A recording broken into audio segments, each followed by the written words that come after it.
Welcome back to the hearth, everyone. Today we step back into the vibrant world of Southern India for episode 5 of our journey through Tales of the Sun, collected by Mrs. Howard Kingscote and Pandit Natesa Sastri. We've got some incredible folklore lined up today, from lost camels to fateful mangoes. Before we dive into the tale first, do me a huge favor. Hit that subscribe button to join the Mountain Home Stories so you never miss a story. Now, let's begin and get straight into today's story first. Story 13. The Lost Camel and Other Tales. First part. There was a city called Alakapuri, famous for all the riches that sea and land can yield, and inhabited by people speaking different languages. In that city reigned a king named Alakesa, who was a storehouse of all excellent qualities. He was so just a king that during his reign, the cow and the tiger amicably quenched their thirst side by side in the same pond. The cats and the rats sported in one and the same spot, and the kite and the parrot laid their eggs in the same nest, as though they were birds of a feather. The women never deviated from the path of virtue and regarded their husbands as gods. Timely rain refreshed the soil, and all Alakesa's subjects lived in plenty and happiness. In short, Alakesa was the body and his subjects the soul of that body, for he was upright in all things. Now there was in Alakapuri a rich merchant who lost a camel one day. He searched for it without success in all directions, and at last reached a road which he was informed led to another city called Mathurapuri, the king of which was named Mathuresa. He had under him 4 excellent ministers, whose names were Bodhaditya, Bodhacharya, Bodhavyapaka, and Bodhabhivishana. These 4 ministers, being for some reason displeased with the king, quitted his dominions and set out for another country. As they journeyed along, they observed the track of a camel, and each made a remark on the peculiar condition of the animal, judging from the footsteps and other indications on the road. Presently, they met the merchant who was searching for his camel, and, entering into conversation with him, one of the travellers inquired if the animal was not lame in one of its legs. Another asked if it was not blind of the right eye.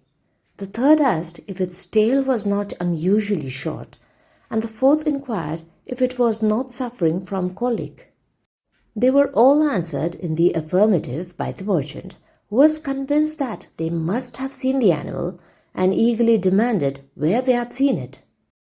They replied that they had seen traces of the camel, but not the camel itself, which, being inconsistent with the minute description they had given of it, the merchant accused them of having stolen the beast, and immediately applied to King Alakesa for redress. On hearing the merchant's story, the king was equally impressed with the belief that the travellers must know what had become of the camel, and sending for them, threatened them with his displeasure if they did not confess the truth. How could they know, he demanded, that the camel was lame or blind, or whether the tail was long or short, or that it was suffering from any malady, unless they had it in their possession? In reply, they each explained the reasons which had induced them to express their belief in these particulars. The first traveller said, "I noticed in the footmarks of that animal that one was deficient, and I concluded accordingly that it was lame of one of its legs." The second said, "I noticed that the leaves of the trees on the left side of the road had been snapped or torn off, whilst those on the right side were untouched. Hence, I concluded that the animal was blind of its right eye." The third said, "I saw some drops of blood on the road, which I conjectured had flowed from the bites of gnats or flies, and I thence concluded that the camel's tail was shorter than usual, in consequence of which he could not brush the insects away." The fourth said, "I observed that while the forefeet of the camel was planted firmly on the ground, The hind ones appeared to have scarcely touched it, whence I guessed that they were contracted by pain in the belly of the animal. When the king heard their explanation, he was much struck by the sagacity of the travellers, and giving 500 pagodas to the merchant who had lost the camel, he made the 4 young men his principal ministers, and bestowed on each of them several villages as free gifts. The 3 calamities. From that time, these 4 young men became the confidential advisers of King Alagesa in all important affairs of state, and as night is the house of sins, they in turn kept a regular watch in the city of Alakapuri, each patrolling the streets during 3 hours of the night.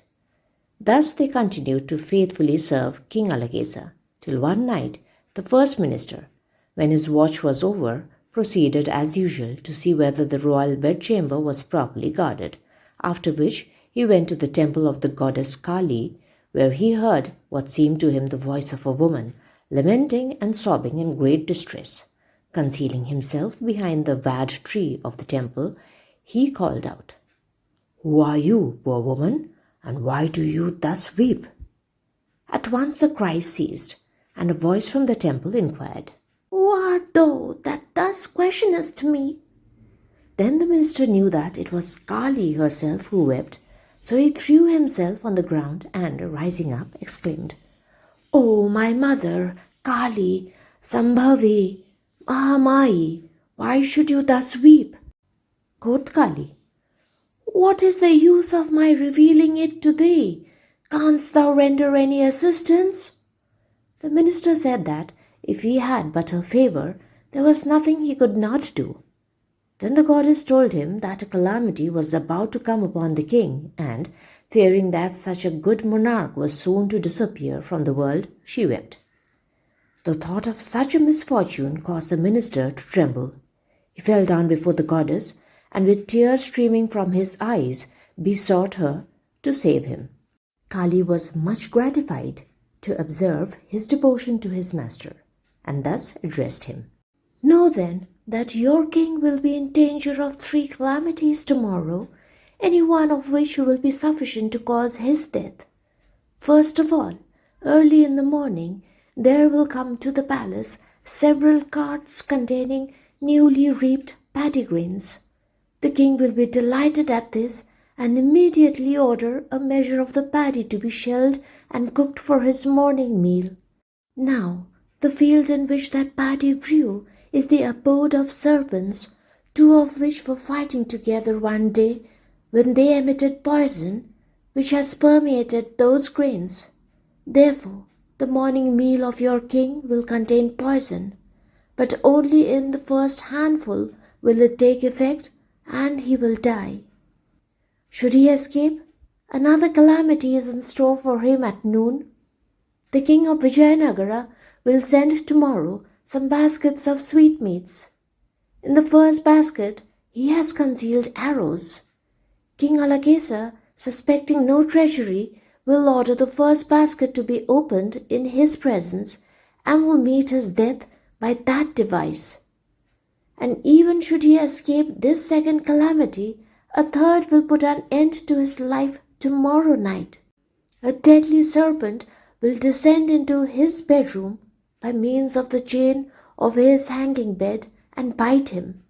But should he be saved from this last misfortune, Alagesa will live long and prosperously till he attains the age of 120 years.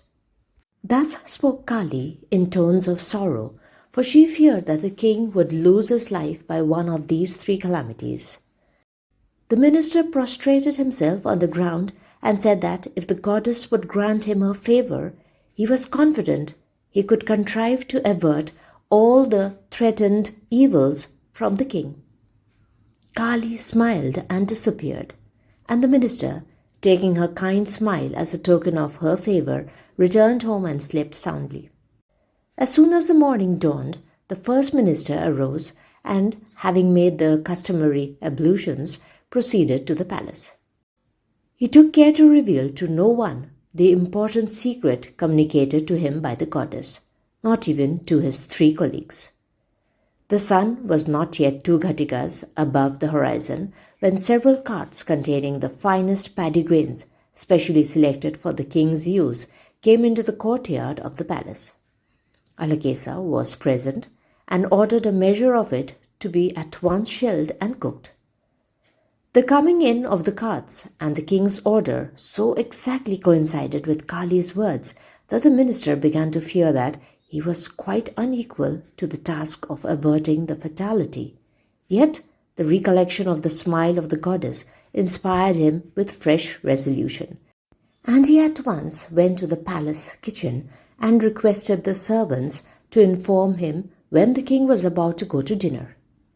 After issuing orders for the storing of the grain, King Alakesa retired to perform his morning ablutions and other religious duties. Meanwhile, a carriage containing the jars of sweetmeats sent by the king of Vijayanagara drove up to the palace, and the emissary who accompanied the present told the royal servants that his master had commanded him to deliver it to King Alakesa in person. The first minister well understood the meaning of this, and promising to bring the king, went into the palace, caused one of the servants to be dressed like Alakesa, and conducted him to the carriage.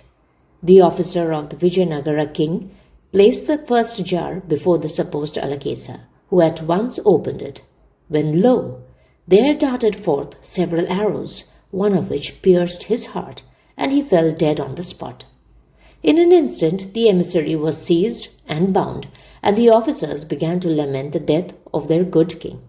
But the fatal occurrence spread rapidly through the palace, and soon the real Alakesa made his appearance on the scene. The officers now beheld one Alakesa dead and fallen to the ground, pierced by the arrow, and another standing there alive and well. The first minister then related how, suspecting treachery, he brought out a servant of the palace, dressed like the king, and how he had been slain in place of his royal master. Alakesa thanked the minister for having so ingeniously saved his life and went into the palace. Thus was one of the 3 calamities to the king averted by the faithful Bodhaditya. When it was the hour for dinner, the king and his courtiers all sat down, with the exception of the first minister, who remained standing, without having taken a leaf for his own use. The king, observing this, with a smile pointed out a leaf to him, but Bodhaditya would not sit. He wished to be near the king and to abstain from eating on that occasion. So the king allowed him to have his own way. The food having been served on the leaves, the hands of all, including the king, were mingling the rice, ghee, and dal for the first course. Near the king stood his faithful minister Bodhaditya, and when the king raised the first handful to his mouth, "Stop, my master," cried he. "I have long hoped for this handful as a present to me from your royal hands. I pray you give it to me, and feast upon the rest of the rice on your leaf." This was uttered more in a tone of command than of request, and the king was highly incensed at what he naturally considered as insolence on the part of the minister. For such a request, especially when made to a king, is deemed nothing less than an insult, while to refuse it is equally offensive. So whatever thoughts may have passed through Alakesa's mind, recollecting how the minister had that morning saved his life, he gave him the handful of rice, which Bodhaditya received with delight, feeling grateful for the favor of the goddess in being the means of averting this second calamity. Far different, however, were the sentiments of the king and the assembled company. One and all declared Bodhaditya to be an insolent, proud fellow. But the king, while secretly blaming himself for having allowed him to use so much familiarity, suppressed his anger, in consideration of the important service the minister had rendered him. On the approach of night, the heart of the first minister throbbed violently, for the third calamity predicted by the goddess was yet to be encountered. His watch being ended, before retiring to rest, he went to examine the royal bedroom, where he saw the light burning brightly, and the king and queen asleep side by side in the ornamented swing cot, which was suspended from the roof by 4 chains. Presently he perceived, with horror, a fierce black snake, the smell of which is enough to kill a man, slowly gliding down the chain near the head of the queen. The minister noiselessly went forward and with a single stroke of his sharp sword cut the venomous brute in two. Bodhaditya, to avoid disturbing any person at such an hour of the night, threw the pieces over the canopy of the bed, rejoicing at having thus averted the third and last calamity.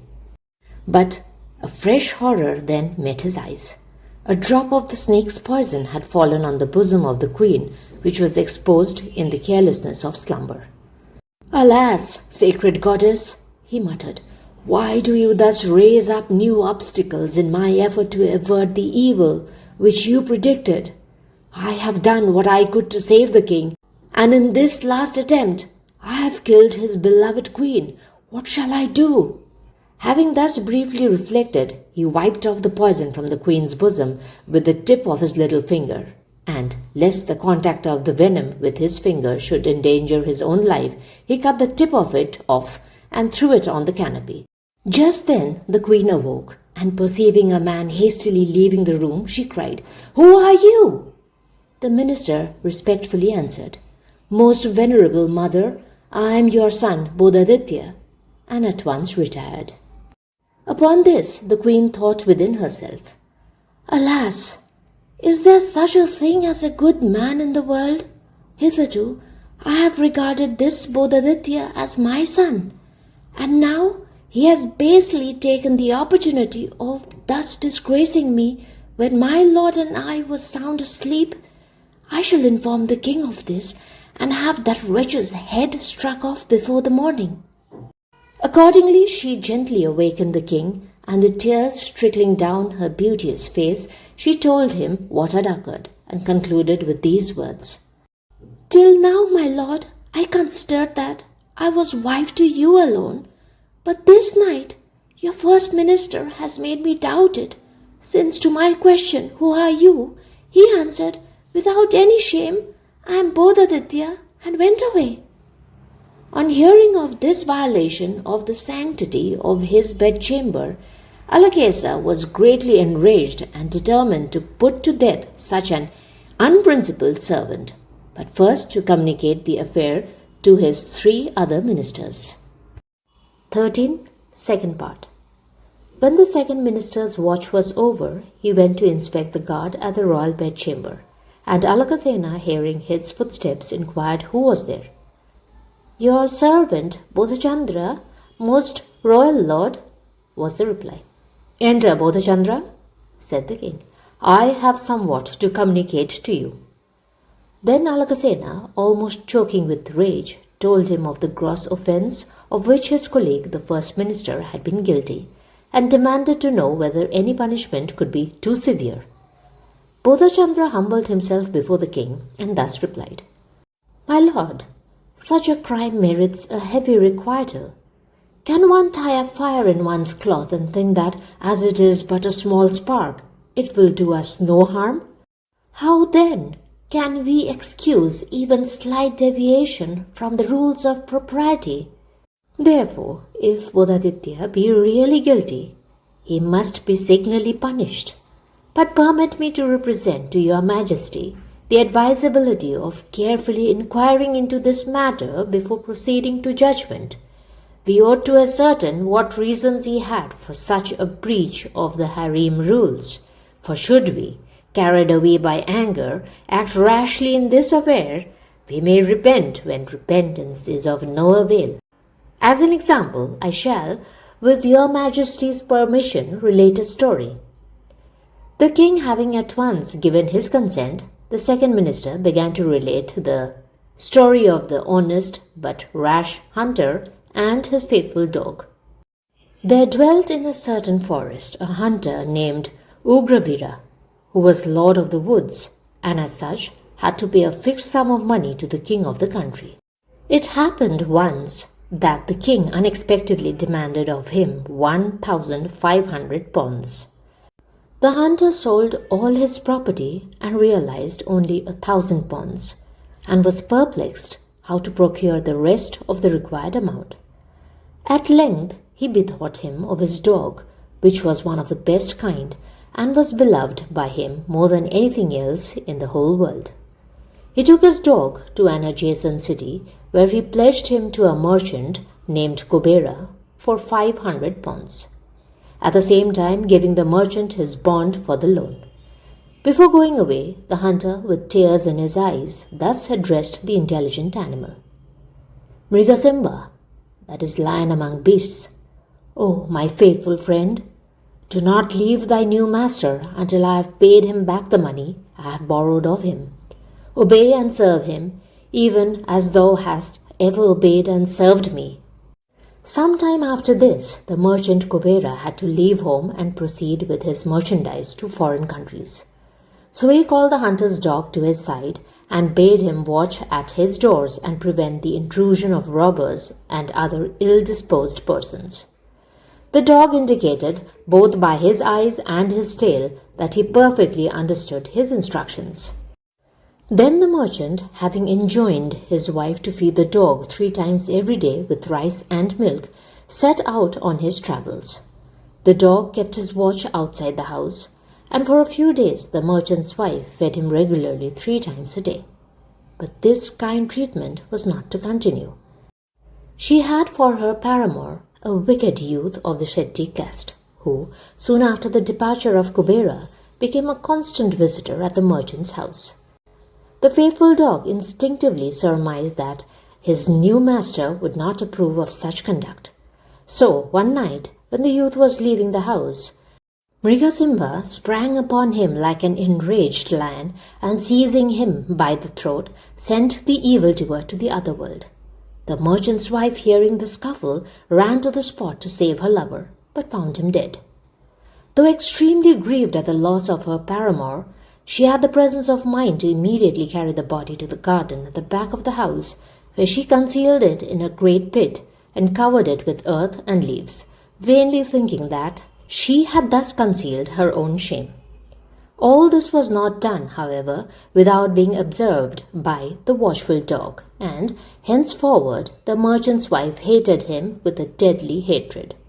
She no longer gave him food, and the poor creature was fain to eat such grains of rice as he found adhering to the leaves thrown out of the house after meals, still keeping guard at the door. After an absence of 2 months, the merchant returned, and the dog, the moment he saw him, ran up to him and rolled himself on the ground at his feet. Then, seizing the merchant's cloth, he dragged him to the very spot in the garden where the youth's body was hidden, and began to scratch the ground, at the same time looking into the merchant's face and howling dismally, from which Kubera concluded that the dog wished him to examine the place.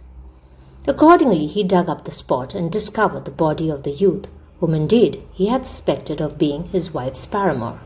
In a great fury, he rushed into the house and commanded his wife, on pain of instant death, to relate the particulars of this affair without concealing anything. The wretched woman, seeing that her sin was discovered, confessed all, upon which her husband exclaimed, "Disgrace of womanhood! You have not a fraction of the virtue possessed by this faithful brute, which you have, out of revenge, allowed to starve.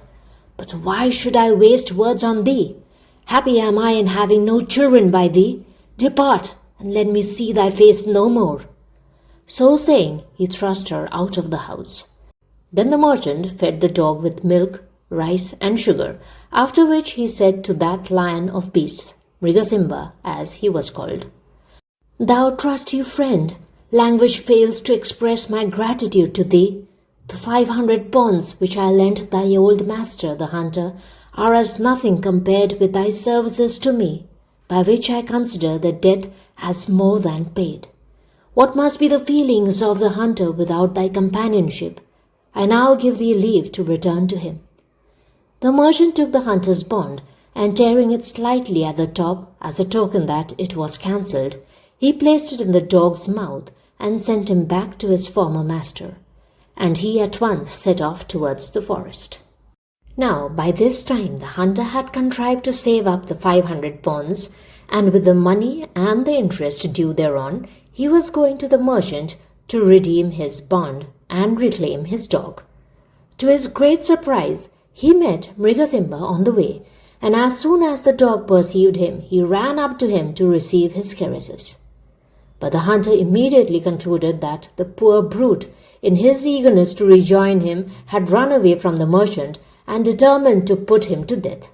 Accordingly, he plucked a creeper and fastened it round the dog's neck, tied him to a branch of a tree, and the faithful creature, who was expecting nothing but kindness from his old master, was by him most cruelly strangled. The hunter then continued his journey, and on reaching the merchant's house, he laid down the money before him. "My dear friend," said Kubera, "the important service your dog rendered me in killing my wife's paramour has amply repaid your debt. So I gave him permission to return to you with your bond in his mouth. Did you not meet him on your way? But why do you look so horrified? What have you done to the dog?" The hunter, to whom everything was now only too clear, threw himself on the ground like a huge tree cut at the root, and, after telling Kubera how he had inconsiderately slain the faithful dog, stabbed himself with his dagger. The merchant grieved at the death both of the dog and the hunter, which would not have occurred had he waited until Ugravira came to redeem his bond, snatched the weapon out of the hunter's breast, and also stabbed himself. The news of this tragedy soon reached the forest, and the wife of the hunter, not wishing to survive her lord, threw herself into a well and was drowned. Lastly, even the wife of the merchant, finding that so many fatalities were due to her own misconduct, and that she was despised by the very children in the streets, put an end to her wretched life. Thus, added the second minister, 5 lives were lost in consequence of the hunter's rashness. Wherefore, I would respectfully beseech your majesty to investigate the case of Bodhaditya and to refrain from acting merely under the influence of anger. Having thus spoken, Bodhachandra obtained leave to retire to his own house. 13. Third part. At the end of the third watch of the night, Bodhya Vyapaka, the third minister of King Alakesa, went to see whether the royal bedchamber was properly guarded, and the king, summoning him to his presence, told him of the first minister's crime, upon which Bodhya Vyapaka, after making due obeisance, thus spoke. "Most noble king, such a grave crime should be severely punished, but it behoves us not to act before having ascertained that he is guilty beyond doubt. For evil are the consequences of precipitation, in proof of which I know a story which I will relate, with your majesty's leave. Story of the Brahman's wife and the mongoose. On the banks of the Ganges, which also flows by the most holy city of Benares, there is a town named Mithila, where dwelt a very poor Brahman called Vidyadhara. He had no children, and to compensate for this want, he and his wife tenderly nourished in their house a mongoose, a species of weasel. It was their all in all, their younger son, their elder daughter, their eldest son, their younger daughter. So fondly did they regard that little creature. The god Vishveshwara and his spouse Vishalakshi observed this and had pity for the unhappy pair. So by their divine power they blessed them with a son. This most welcome addition to their family did not alienate the affections of the Brahman and his wife from the mongoose. On the contrary, their attachment increased, for they believed that it was because of their having adopted the pet that a son had been born to them. So the child and the mongoose were brought up together as twin brothers in the same cradle. It happened one day that the Brahman had gone out to beg alms of the pious and charitable, that his wife went into the garden to cull some pot herbs, leaving the child asleep in his cradle. And by his side the mongoose kept guard. An old serpent, which was living in the well in the garden, crept into the house and under the cradle, and was beginning to climb into it to bite the child, when the mongoose fiercely attacked it and tore it into several pieces, thus saving the life of the Brahman's little son. And the venomous snake that came to slay itself lay dead beneath the cradle. Pleased at having performed such an exploit, the mongoose ran into the garden to show the Brahman's wife its blood-smeared mouth. But she rashly mistook the deliverer of her child for his destroyer, and with one stroke of the knife in her hand with which she was cutting herbs, she killed the faithful creature, and then hastened into the house to see her dead son. But there she found the child in his cradle, alive and well, only crying at the absence of his little companion, the mongoose, and under the cradle lay the great serpent cut to pieces. The real state of affairs was now evident, and the Brahman presently returning home, his wife told him of her rash act and then put an end to her life.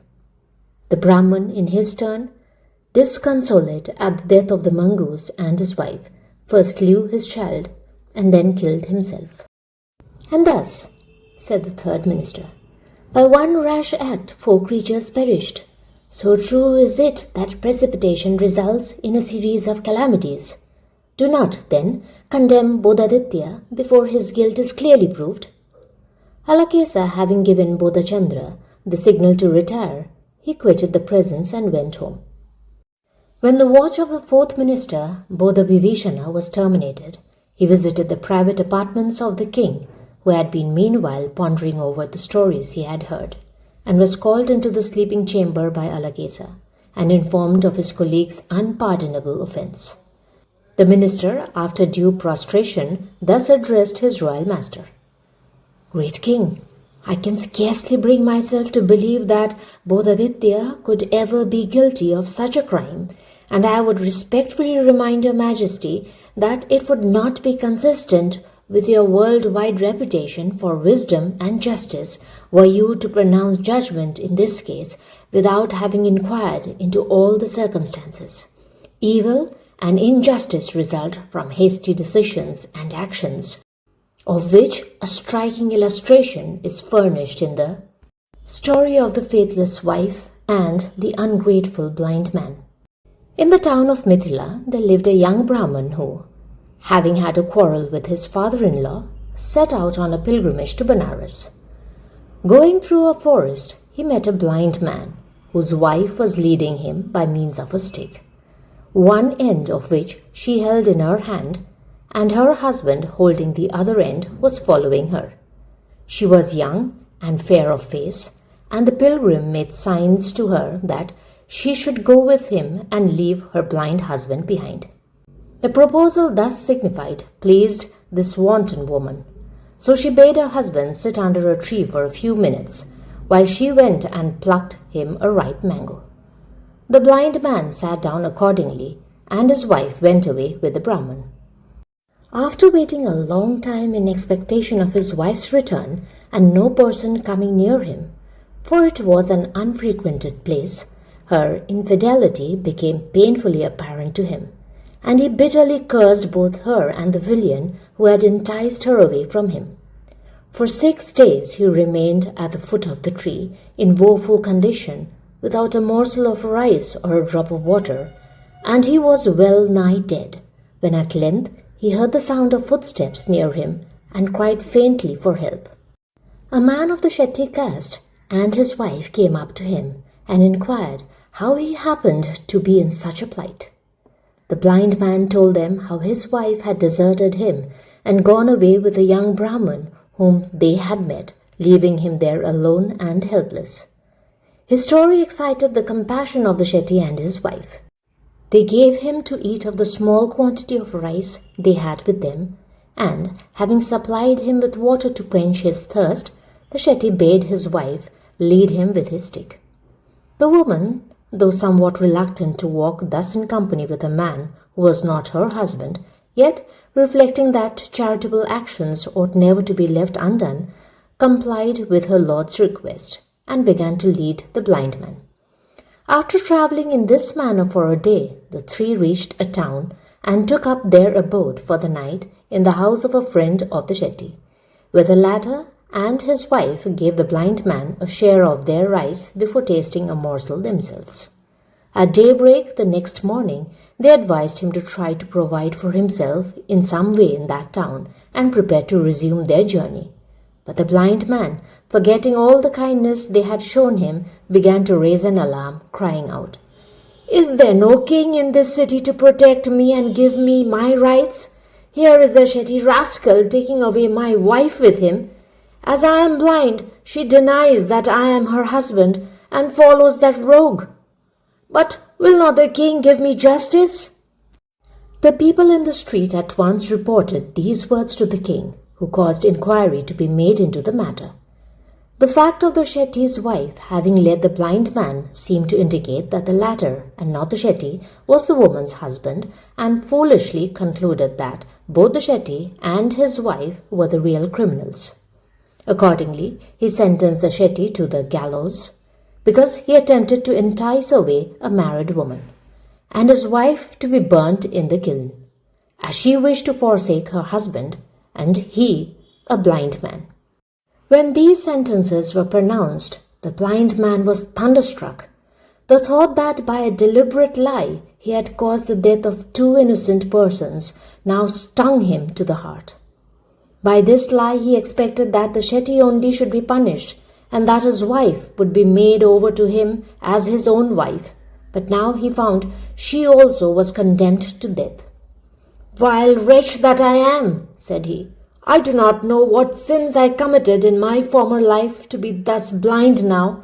My real wife too deserted me, and I, heaping sins upon sins, have now by a false report sent to death an innocent man and his wife, who rescued me from a horrible fate and tended to all my wants last night. O Maheshwara, what punishment you have in reserve for me, I know not."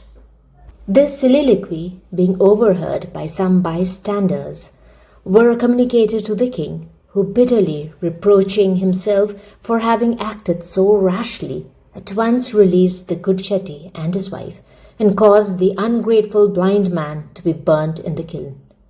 "Thus, you see, my lord," added the fourth minister, "how nearly that king had plunged himself into a gulf of crime by his rashness. Therefore, my most noble king, I would respectfully and humbly request you to consider well the case of Bodhaditya and punish him severely if he be found really guilty." Having thus spoken, the fourth minister obtained leave to depart. 13. Fourth part. The night was now over. Darkness, the harbourer of vice, fled away. The day dawned. King Alakesa left his bedchamber, bathed, and made his religious ablution, and after breakfasting summoned a council of all his father's old ministers and advisers. Alakesa took his seat in the midst of the assembly.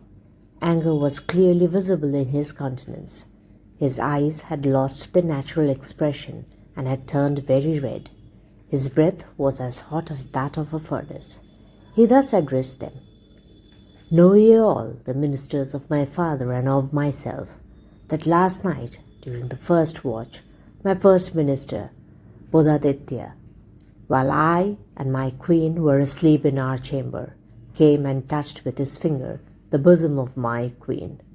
Consider well the gravity of this crime, and express your opinions as to what punishment he merits." Thus spoke King Alakesa, but all the ministers, not knowing what answer to return, hung down their heads in silence. Among those present was an aged minister named Manuniti, who called Bodhaditya to his side and privately learned the whole story.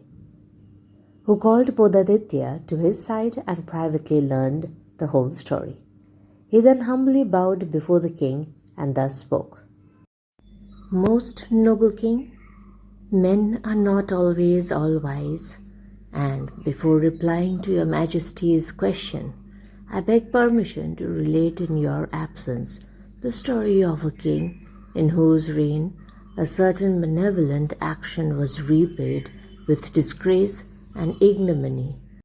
Story of the wonderful mango fruit. On the banks of the Kaveri, there was a city called Tiruvidai Marudur, where ruled a king called Chakraditya. In that city there lived a poor Brahman and his wife, who, having no children, brought up in their house a young parrot as tenderly as if it had been their own offspring. One day, the parrot was sitting on the roof of the house, basking itself in the morning sun, when a large flock of parrots flew past, talking to each other about certain mango fruits.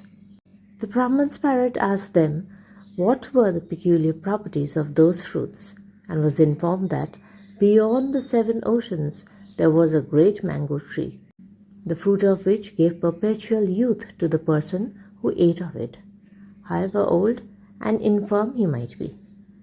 On hearing of this wonder, the Brahman's parrot requested permission to accompany them, which being granted, they all continued their flight.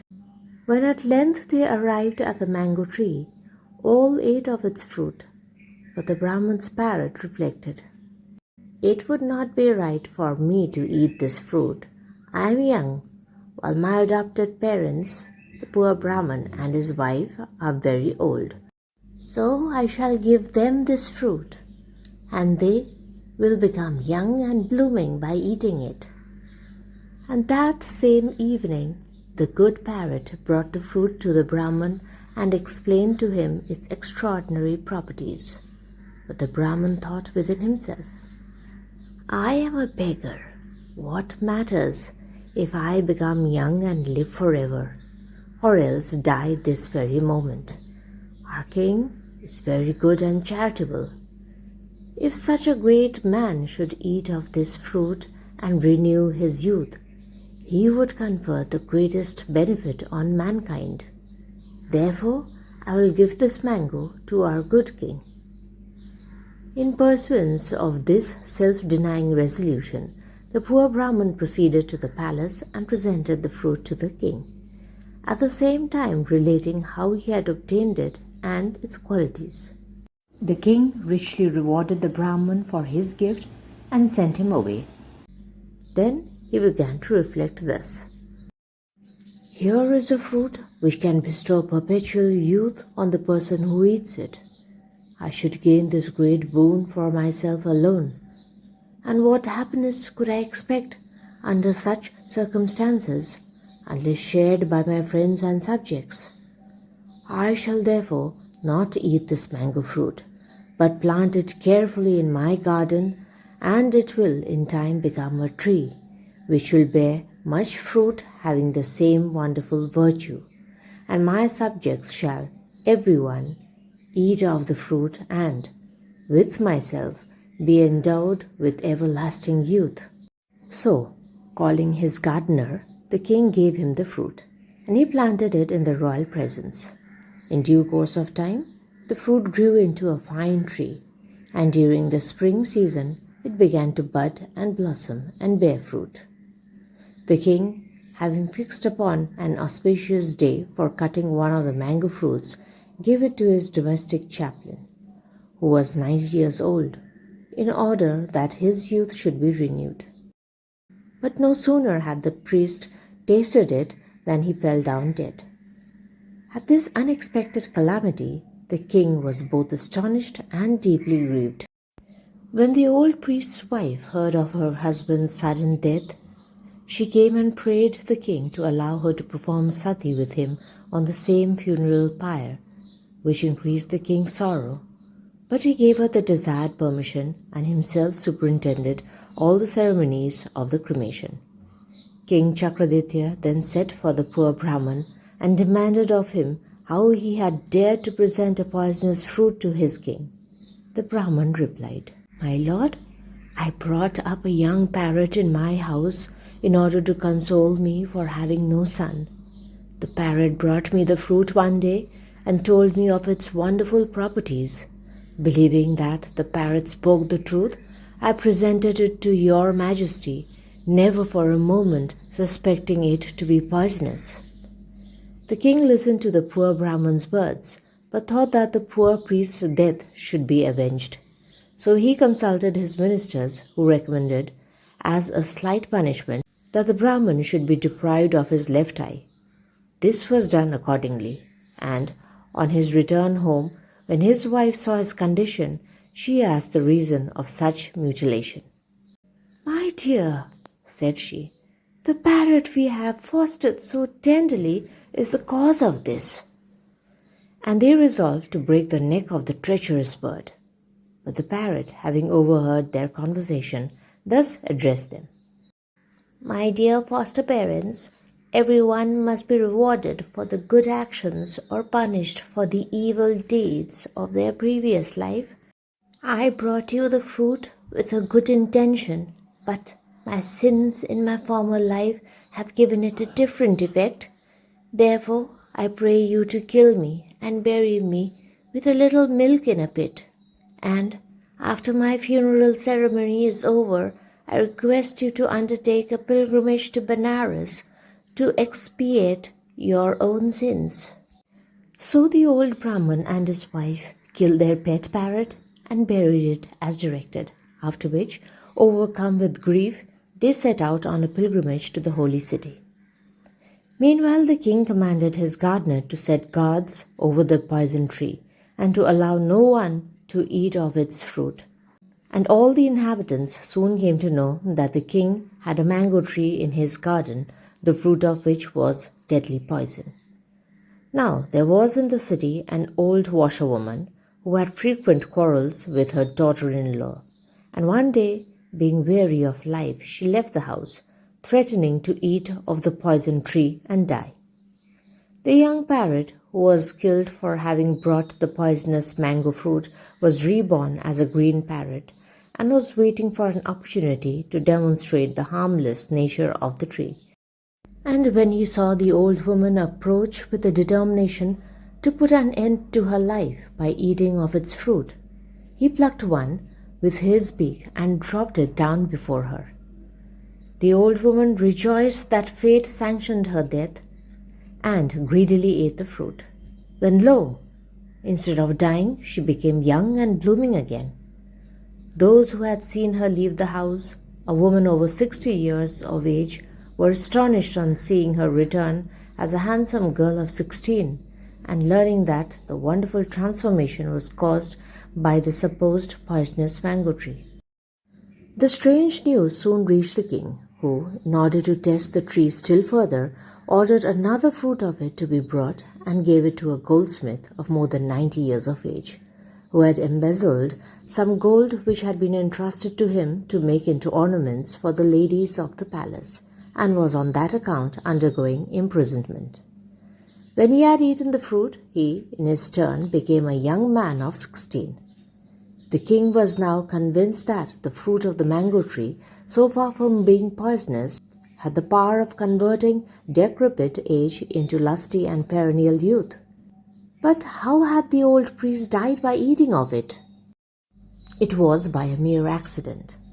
One day a huge serpent was sleeping on a branch of the mango tree, and its head hung over one of the fruit. Poison dropped from its mouth and fell on the rind of that fruit. The gardener, who had no knowledge of this, when asked to bring a fruit for the priest, happened to bring the one on which the poison had fallen, and the priest, having eaten it, died. And now the king caused proclamation to be made throughout his kingdom that all who pleased might come and partake of the mango fruit, and every one ate of it and became young.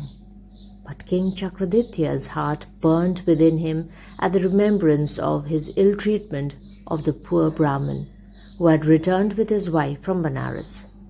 So he sent for him, explained his mistake, and gave him a fruit to eat, which, having tasted, the aged Brahman became young, and his eye was also restored to him. But the greatest loss of all, that of the parrot who brought the fruit from beyond the 7 oceans, remained irreparable. Thus, my lord, continued the old minister Manuniti, it behoves us not to act precipitately in this affair of Bodhaditya, which we must carefully sift before expressing our opinion as to the punishment he may deserve at your majesty's hands. 13. Fifth part. When Manuniti had concluded his story of the wonderful mango fruit, King Alakesa ordered his 4 ministers to approach the throne, and then, with an angry countenance, he thus addressed Bodhaditya. What excuse have you for entering my bedchamber without permission, thus violating the rules of the harem? Bodhiditya humbly begged leave to relate to His Majesty a story of how a Brahman fed a hungry traveller, and had afterwards to endure the infamy of having caused that traveller's death. And on King Alakesa signifying his consent, he thus began. Story of the poisoned food. There was a city called Vijayanagara, to the north of which flowed a small river with mango tops on both banks. One day a young Brahman pilgrim came and sat down to rest by the side of the stream, and, finding the place very cool and shady, he resolved to bathe, perform his religious ablutions, and make his dinner off the rice which he carried tied up in a bundle. 3 days before there had come to the same spot an old Brahman, whose years numbered more than 70. He had quarrelled with his family and had fled from his house to die. Since he had reached that place, he had tasted no food, and the young pilgrim found him lying in a pitiable state, and placed near him a portion of his rice. The old man arose and proceeded to the rivulet in order to wash his feet and hands and pronounce a holy incantation or two before tasting the food. While thus engaged, a kite, carrying in its beak a huge serpent, alighted upon the tree, at the foot of which was the rice given by the pilgrim to the old man. And while the bird was feasting on the serpent, some of its poison dropped on the rice. And the old Brahman, in his hunger, did not observe it on his return. He greedily devoured some of the rice and instantly fell down dead. The young pilgrim, seeing him prostrate on the ground, ran to help him, but found that life was gone, and concluding that the old man's hasty eating after his 3 days' fast must have caused his death, and being unwilling to leave his corpse to be devoured by kites and jackals, he determined to cremate it before resuming his journey. With this object, he ran to the neighboring village and, reporting to the people what had occurred on the top, requested their assistance in cremating the old man's body. The villagers, however, suspected that the young pilgrim had killed and robbed the old Brahman, and so laid hold of him, and, after giving him a severe flogging, imprisoned him in the village temple of Kali. Alas, what a reward was this for his kind hospitality, and how was he repaid for his beneficence? The unhappy pilgrim gave vent to his sorrows in the form of verses in praise of the goddess in whose temple he was a prisoner, for he was a great Pandit, versed in the 4 Vedas and the 6 Shastras and the 64 varieties of knowledge. On hearing the pilgrim's verses, the rage of the goddess descended upon the villagers, who had so rashly accused and punished him for a crime of which he was innocent. Suddenly the whole village was destroyed by fire, and the people lost all their property and were houseless. In their extremity, they went to the temple of Kali and humbly requested the goddess to inform them of the cause of the calamity which had thus unexpectedly come upon them. The goddess infused herself into the person of one of the villagers and thus responded, "Know ye, unkind villagers, that ye have most unjustly scourged and imprisoned in our presence an innocent, charitable, and pious Brahmin. The old man died from the effects of the poison which dropped from a serpent's mouth on some rice at the foot of a tree when it was being devoured by a kite. Ye did not know of this. Nevertheless, ye have maltreated a good man without first making due inquiry as to his guilt or innocence. For this reason, we visited your village with this calamity. Beware, and henceforward avoid such sins." So saying, Kali departed from the person through whom she had manifested herself. Then the villagers perceived the grievous error into which they had fallen. They released the good pilgrim and implored his forgiveness, which he readily granted. And thus was an innocent man charged with murder in return for his benevolent actions. "Even so," continued Bodhiditya, "my most noble sovereign, I have this day had to endure the infamy of having violated the harem for saving your valuable life. He then sent for a thief who was undergoing imprisonment and gave him the handful of rice which he had the preceding day snatched from the king at dinner, and the thief, having eaten it, instantly died. He next caused a servant to go to the royal bedchamber and fetch from the canopy of the couch the pieces of the serpent and his little fingertip, which he laid before the wonder-struck king and the councillors, and then addressed his majesty as follows: "My most noble king, and ye wise councillors, it is known to you all that we 4 ministers keep watch over the town during the 4 quarters of the night, and mine is the first watch. Well, while I was on duty the day before yesterday, I heard a weeping voice in the direction of the temple. I proceeded to the spot and discovered the goddess sobbing bitterly. She related to me how 3 calamities awaited the king on the morrow. The first of them was the arrows dispatched by the king of Vijayanagara as sweetmeats to our sovereign. The second was the poisoned rice, and the third, the serpent. In trying to avert these calamities, I have committed the offense of entering the harem." And he thereupon explained the whole affair from first to last.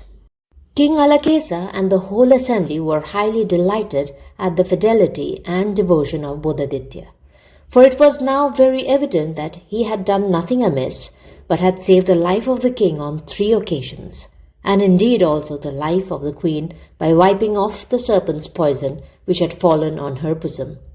Then Alakesa related the following story in explanation of the proverb: Eating up the protector. In the country of Uttara, there lived a Brahmin named Kushalanatha, who had a wife and 6 sons. All lived in a state of prosperity for some time, but the entrance of Saturn into the Brahmin's horoscope turned everything upside down. The once prosperous Brahmin became poor and was reduced to go to the neighboring woods to gather bamboo rice with which to feed his hungry family. One day, while plucking the bamboo ears, he saw a bush close by in flames, in the midst of which was a serpent struggling for its life. The Brahman at once ran to its rescue, and stretching towards it a long green stick, the reptile crept onto it and escaped from the flames, and then spread its hood, and with a hissing sound approached to sting its rescuer. The Brahman began to weep and bewail his folly in having saved the ungrateful creature, at which the serpent asked him, "O Brahman, why do you weep?" Said the old man, "You now propose to kill me. Is this the reward for my having saved your life?" "True, you have rescued me from a terrible death, but how am I to appease my hunger?" replied the serpent. And quoth the Brahmin, "You speak of your hunger, but who is to feed my old wife and 6 hungry children at my house?" The serpent, seeing the anxiety of the Brahmin, emitted a precious gem from its hood and bade him take it home and give it to his wife for household expenses, after which to return to the wood to be devoured. The old man agreed, and solemnly promising to return without fail, went home. Having given the gem to his family and told them of his pact with the serpent, the Brahmin went back to the wood. The serpent had meanwhile reflected upon its own base ingratitude. "Is it right," said it to itself, "to kill him who saved me from the flames? No, I shall rather perish of hunger if I cannot find a prey today than slay my protector."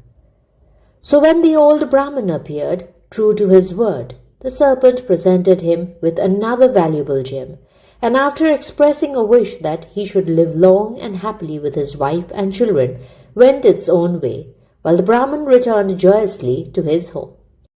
"Even as the serpent purposed acting towards its benefactor," continued the king, "so did I, in my rage, intend putting to death my faithful minister and the protector of my life, Bodhaditya. And to free myself from this grievous sin, there is no penance I should not undergo." Then King Alakesa ordered 1,000 Brahmins to be fed every day during his life, and many rich gifts to be distributed in temples as atonement for his great error. And from that day, both Aditya and his 3 colleagues enjoyed still more of the royal favor. With those 4 faithful ministers, King Alakesa lived a most happy life and had a most prosperous reign. May there be prosperity to all. And that brings our journey for today to a close. These stories from Tales of the Sun never fail to surprise me, whether it's a lesson in logic or a twist of fate. If these tales transported you today, please show your support for the channel, hit that like button, share this video with a fellow story lover, and subscribe to Mountain Home Stories so you never miss a chapter. I'd also love to hear from you in the comments. Which story from today's episode was your favorite? Join me in the next episode where we'll be starting off with the classic, The Monkey with the Tom-Tom. Thanks for listening, and I'll see you back at the hearth very soon. Till then, take care and bye-bye.